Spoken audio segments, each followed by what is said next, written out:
Just as a disclaimer, we want you to know that some of the movies that we will be reviewing were shot in a different time and era where people of race and sex were not treated equally. We understand this and hope you do too. The movies or anything that happened on the sets are not the views of this podcast or what this show is intended to be all about.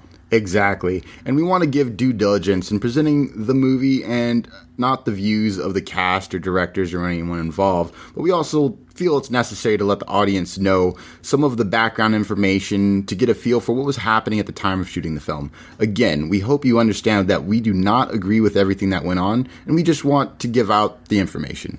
And with that being said, hope you enjoy the show.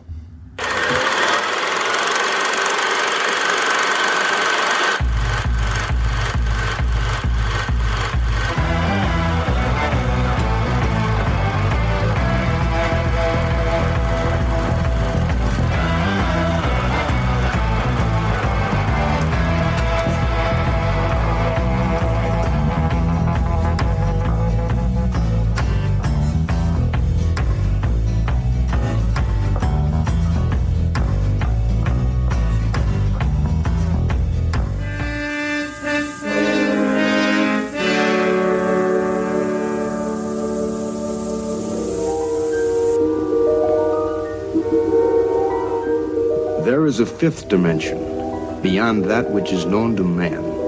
It is a dimension as vast as space and as timeless as infinity. It is the middle ground between light and shadow, between science and superstition, and it lies between the pit of man's fears and the summit of his knowledge. This is the dimension of imagination. It is an area which we call the Twilight Zone.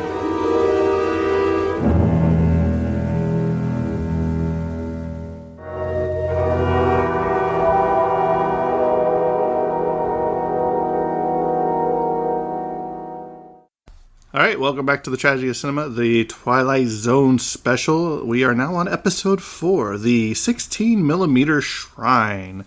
Hi, I'm your host, Jimbo. Along with me, as always, the funny co-host. And yet always tired, Terrence. Still always tired, Terrence.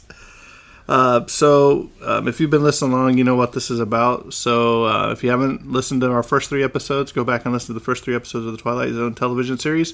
So, Terrence, why don't you tell us who starred in this television show, this episode? Yes, 16mm Shrine. We have casted in this the main character, Barbara Jean Trenton, played by Ida Lupino. And we have Danny Weiss, who is he's the agent. I was going to say her agent. Yeah, that's her agent, played by Martin Balsam. We have Jerry, who, when we talk about it, and you should have already watched it, but that is the gentleman who she's always pining over in the film because she co-starred with him in a movie. Because she co-starred with him in a movie, and that's he's played by Jerome Cohen. Then we have Marty Saul. I don't remember who Marty is. Played by Ted DeCarosa. Then we have Sally. That would be her maid, and she did a really good job too. Yes, absolutely. And that was she was played by Alice Frost. Right. So this episode was it was a weird one. Yeah, it was. I was like, this is the definition of Twilight Zone. So basically, it's you see this old lady sitting in this chair. She's not really. I would say she's old, not but really. No, older. For 40s maybe. I guess in her mind she was old. Like they don't definitively give her an age, but she's not like young anymore. Remember he said because these movies, but. We'll talk about this in a minute. But she always sits in this room in the dark, with the curtains closed, smoking a cigarette, sitting in this chair, watching these old black and white movies on this. Well, it's a black and white TV show, but I mean, watching these movies on this projection screen, and she is in the movies. Co-starred, right? Yeah, and you're like, man, what is her problem? This is weird. I was like, this is going. Some top vanity right there. Right. Well, the thing is, she's stuck with her fame of the past. Yeah. And she still thinks she's the top movie star actress. Yep. But she's not. And it's hard for her to comprehend. But we'll talk about that in a little bit. So the maid walks in. He knocks on the door, and she's like, "I brought you some snacks." Yeah, she's not in the chair. The cigarette's still, and you see her come from the side behind the screen, and you're like, "Whoa!" Then the doorbell rings, and then the maid goes over there, and that's where Mr. Wise comes as her agent. Yeah. And he's like, well, "Where is she today?" She's in there again, Yeah. So then he approaches her with a part. He's like, "I got you a part," and he said, "I got you it's not a part. What do they call it? a role. Not an interview, but a tryout. I guess is the word. Audition. Audition. Thank you. We'll skirt around it here. We'll get to it in a minute. She gets so excited, and he set up the appointment at International. That was the name of the movie. Yeah. And she's like, "Oh, I used to hate working for that guy. We always argued, blah blah blah." And she's like, "I hope it's a musical." She's like, "I hope it's a love story." She's all excited, and I gotta go get dolled up or whatever. So she gets to the audition, and she's like, "Oh, she's like, we always fought." She's like, "But what kind of role you got for me?" He's like, "I'm sure Mr. Wise told you about the part." It's nothing big. She's like, "No, I don't know anything about it." She's like, "Is it a love story?" She thought she was going to be the main actress. And she's like, then he was like, no, it's a smaller part. Yeah, he's like, "You're a smaller. It's not a big part. It's a nice showcase. We're gonna the mother." She's like, "I do not take bit roles. I do not play a mother. I've never played a mother. I never will play a mother." And she just goes on and on. And she's like, and this is where the guy finally's had enough. He's like, "Look." He's like, "You're right." He's like, "Any part that you will get from this company," she said, "we can do it in the community because it'll be charity if you ever get work again." And I was like, "What?" You just seen her, man. She just, whew. So next you see her, man, she is just downright she draped goes back to her little room and locks herself away. Right. Not wanting to talk to anybody, to which her maid was, trying to get her to come around. And then who incites the visit? What's his name? Her agent? Danny, though. Yeah. He comes and he knocks. He knocks on the door. And he's like, "Hey," he's like, "I need to talk to you." He's like, "I ran into Jeremy Herndon." He's like, and he's gonna come see you. And that she lights up like, "What? Yeah, I can't believe it." And she's like, "Where is he? What's he doing?" He was in town. I met him at the hotel or whatever. He said he'd like to come see you. Now, in her mind, she's been in here young. She's in here watching these movies with this guy in like a soldier outfit, yeah, and dressed Very young up. Version of this gentleman. Yeah. So that's who she has in mind when she's thinking about who's visiting. But before this is where her agent's like, "Look," he's like, "this was 25 years ago when you had these roles. These are the roles you can get now." She's like, "I don't care."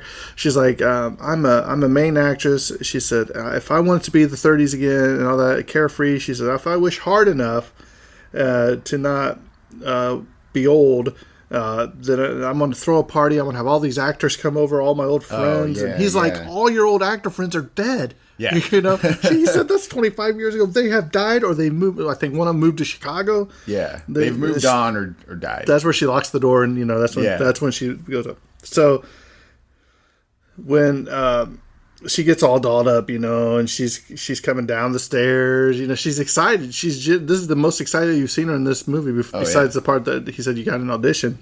And they come down and there's this old guy standing there, bald little old guy with glasses on.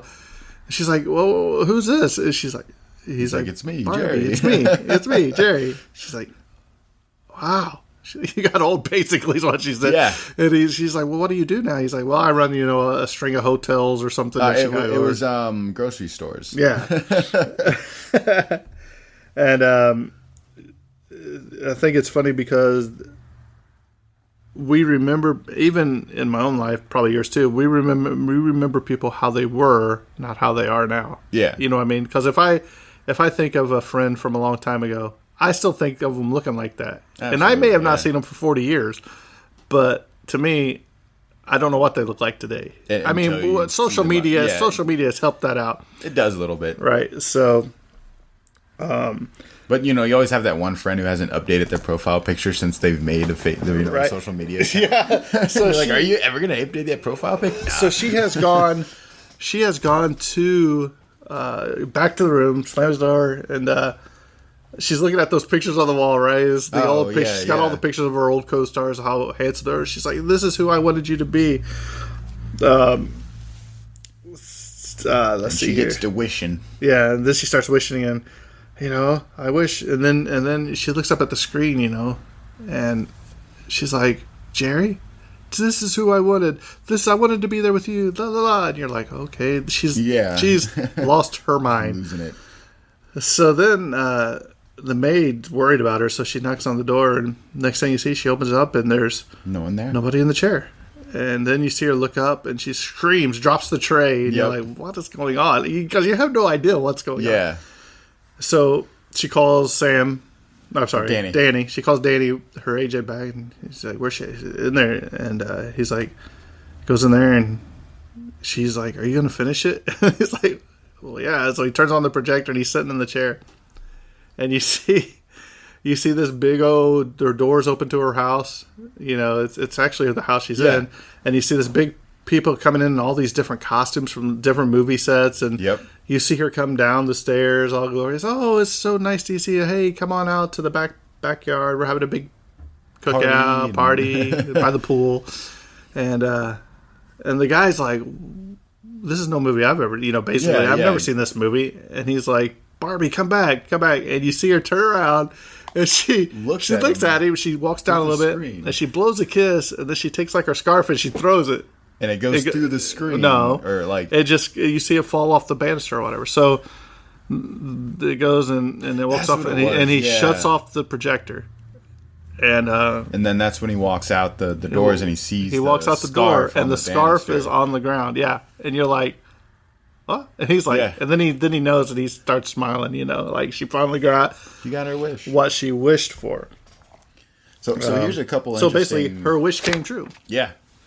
Very, very interesting in like the in the Twilight Zone sense of just like, she wished so hard that she went into the silver screen. The actual silver screen. Really interesting thing about the actress who played Barbara, Ida Lupino. She was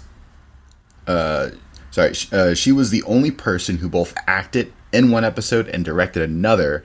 In season 5, she directed a Twilight Zone episode, she's also the only woman to direct a Twilight Zone episode. That's because season 5 was terrible. No, we're kidding. This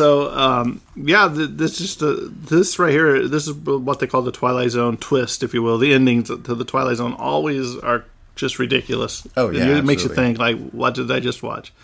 And there's a lot more good stuff to come. Absolutely. I got a couple other Bring it on. Interesting facts about this particular episode, and that is this episode contains several similarities to Billy Wilder's 1950 film Sunset Boulevard. Have you ever seen Sunset Boulevard? I've not. So how do you know about these similarities? Somebody has, and I looked up the information. And this also had the same composer of and conductor of music. So for this episode and Sunset Boulevard was the same composer and conductor, Franz Waxman. So was it the same music? Cool. No, not the same music. Just the same composer.